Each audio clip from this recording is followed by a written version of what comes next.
Do you love a good short story? I have selected some of my favorite collections of all time to share with you today.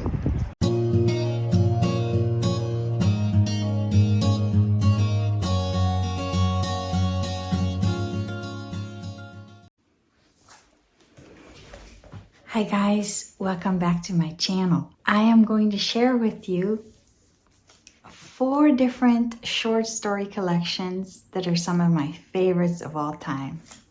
The first one is called The Lottery by Shirley Jackson. So this is a collection of stories that are considered horror, but it's not the type of horror where you would have monsters or skeletons. It's more something that I would call domestic horror, which is something like, I don't know if you ever watched the Twilight Zone episodes, the black and white episodes, where everything feels kind of normal. It's, for example, a family sitting down for breakfast and everything seems completely normal. And then all of a sudden you realize something is very wrong. And it's like an eerie feeling that kind of grows throughout the story. And this is the kind of story that you'll find in this book. But what I like about this book is it also has beautiful writing. Let me read to you. I think my favorite of this collection is called Nightmare. And it reads like a regular story. But by the time you finish it, you kind of feel like it wasn't a real story that actually happened. It may have been something in her mind that she was dreaming. So the first sentence is this. It was one of those spring mornings in March. The sky between the buildings was bright and blue, and the city air, warmed by motors and a million breaths, had a freshness and a sense of excitement that can come only from a breeze starting somewhere in the country far away and moving into the city while everyone is asleep to freshen the air for morning. So just to give you a taste, these stories are pretty short. They pack quite a punch. They're very high quality in terms of the language and the structure, the message that they have. Highly recommend this one. So the next one I have for you is Lost in the City by Edward P. Jones. I can read you the blurb on the back. It says, the nation's capital that serves as the setting for the stories in Edward P. Jones' prize-winning collection Lost in the City lies far from the city of historic monuments and national politicians. Jones takes the reader beyond that world into the complicated lives of African-American men, women, and even children. One of my favorite stories out of this is The Girl Who Raised Pigeons.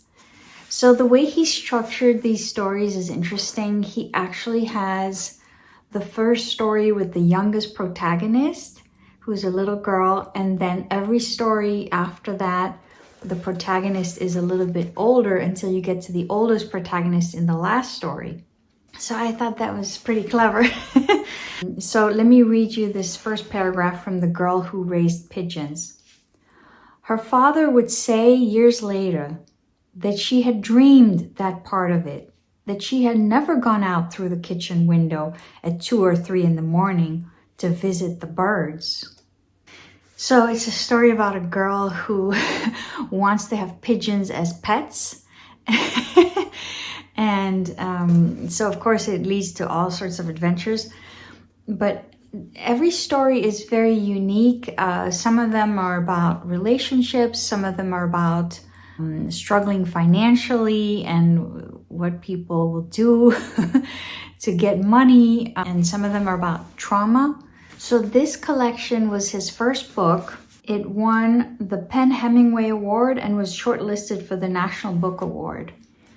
But I can see why, because these are really high quality stories that are beautifully written, and each one of them has a really meaningful and powerful punchline in the last paragraph, which I think is a great quality for a short story, because you only get a few pages to get your reader's attention and have an emotional impact. And he does this very well. So I highly recommend this one, Lost in the City. By the way, he then wrote another collection, which apparently is a sequel to this collection. So each story in the new collection is a continuation of one of the stories in here. So I will be looking for that one and reading it at some point. So stay tuned on that one.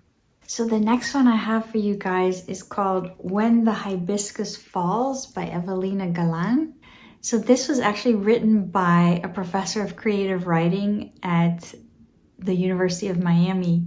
Because she's Filipino-American, her stories borrow from the folklore of Filipino culture, and I really enjoyed these. The one that I think is my favorite is called Hilot of Parañaque, and I just want to read you this short passage from here. She closes her eyes and searches for the light, a little glimmer inside her. She nurtures it, feeds it silence, waits until she sees the faint violet shadow of it shifting, growing, moving. Today will be a good day. So anyway, so this is the story of a woman who's a massage therapist, and she does healing, but it's all within the Filipino tradition. And these stories are really interesting. Some of them are about grieving. Some of them are about being caught in between cultures for people who have moved to the US but still have ties to the Philippines. There's a lot of symbolism, a lot of magical realism in this book. Times when you're reading a passage and you're not sure, there's sort of a blur between reality and the person's imagination that kind of takes over. And I felt like her style was very unique.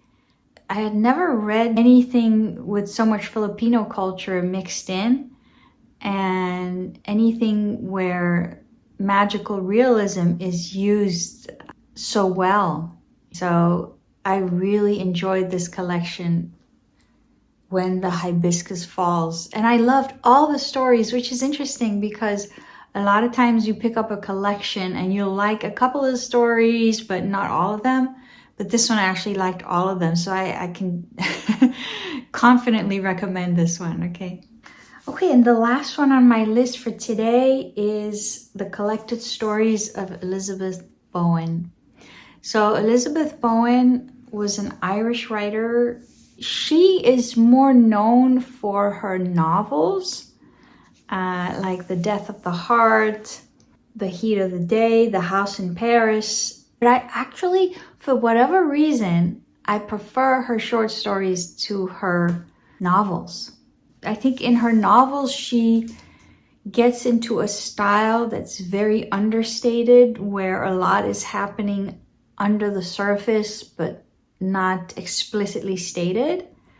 And I find that I get very confused reading her novels because I'm not too sure what's actually going on because it's not stated explicitly. But these stories are really beautiful. And I have this nice edition that's Every Man's Library. So this book is quite beautiful. It comes with the little string so that you don't really need a bookmark. So my favorite story from this, which I highly recommend, is called Daffodils. And I just wanted to read to you a passage from this so you can see how beautiful her writing is in those short stories. Today the houses seemed taller and farther apart, the street wider and full of a bright, clear light that cast no shadows and was never sunshine. Under archways and between the houses, the distances had a curious transparency, as though they had been painted upon glass. Against the luminous and indeterminate sky, the Abbey Tower rose, distinct and delicate. So this is the kind of writing that you'll find in these stories.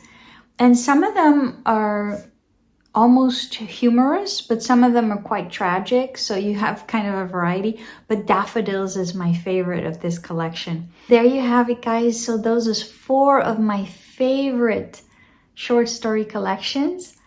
However, I have bought quite a few short story collections that I have on my TBR. One of them is short stories by Edgar Allan Poe. I also have White Nights by Dostoevsky, and I also have Machines in the Head by Anna Kavan. So I will be reading all of those at some point, probably this year. And so I'm planning to make another video recommending more short stories in the future. Please let me know in the comments if there's any short story collections that you recommend for me to read, and I'll be sure to check them out, okay? Till next time, happy reading!